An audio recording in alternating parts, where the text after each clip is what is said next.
নমস্কার বন্ধুরা, আমি আজকে আপনাদের সাথে শেয়ার করব থোড়ের ঘন্ট। দেখুন, প্রথমে থোড়গুলোকে কেটে ভাপ দিয়ে সামান্য নুন দিয়ে ভাপ দিয়ে রেখেছি। তারপরে একটু কড়াইতে ছোট ছোট করে ডাল ভিজিয়ে রেখেছিলাম, সেটাতে বড়া করেছি। তারপর কড়াইতে তেল গরম করে সাদা জিরে, তেজপাতা, শুকনো লঙ্কা ফোড়ন দিয়ে ছোট ছোট করে আলু কেটে রেখেছিলাম, সেটা ভালো করে ভেজে নিচ্ছি। এরপর একটা মশলা করেছি, জিরে, ধনে, আদা ও লঙ্কা, সেটা দিয়ে দিয়েছি। দিয়ে বেশ কিছুক্ষণ নাড়াচাড়া করে ভালো করে মশলাটাকে কষিয়ে নিচ্ছি। তারপর এর মধ্যে দিয়ে দিলাম কেটে রাখা টমেটো কুচি, দিয়ে খানিকক্ষণ নাড়াচাড়া করলাম। এর মধ্যে তারপর দিয়ে দিলাম পরিমাণ মতো হলুদ গুঁড়ো, পরিমাণ মতো লবণ ও সামান্য একটু মিষ্টি। নিরামিষ তরকারি তাই।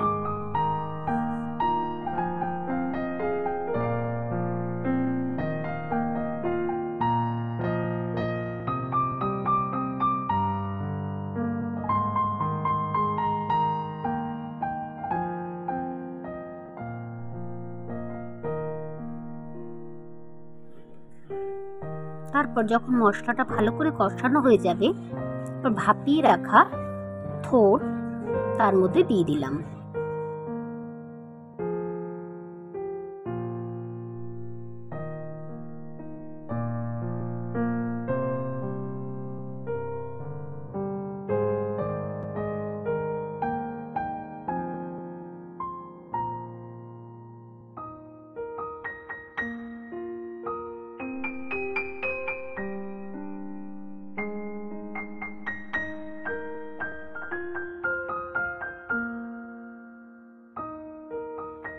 দেখুন, থোড়টা ভালোভাবে মশলার সাথে মিশে গেছে। এই পর্যায়ে দিয়ে দিলাম সামান্য ঘি ও গরম মশলা।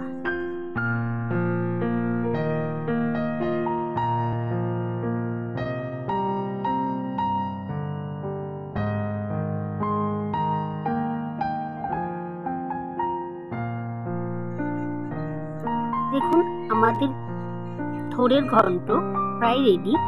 এরপর দিয়ে দেবো ভেজে রাখা ডালের বড়াগুলো।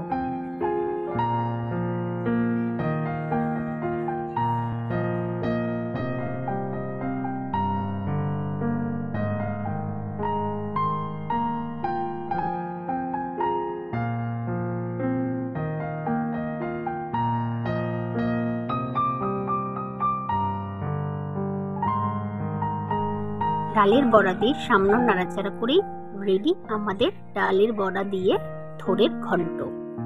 খেতেও যেমনি দুর্দান্ত হয়, তেমনি শরীরের পক্ষেও ভীষণ উপকারী। রান্না যদি ভালো লাগে তাহলে প্লিজ আমার চ্যানেলটি সাবস্ক্রাইব করে দেবেন।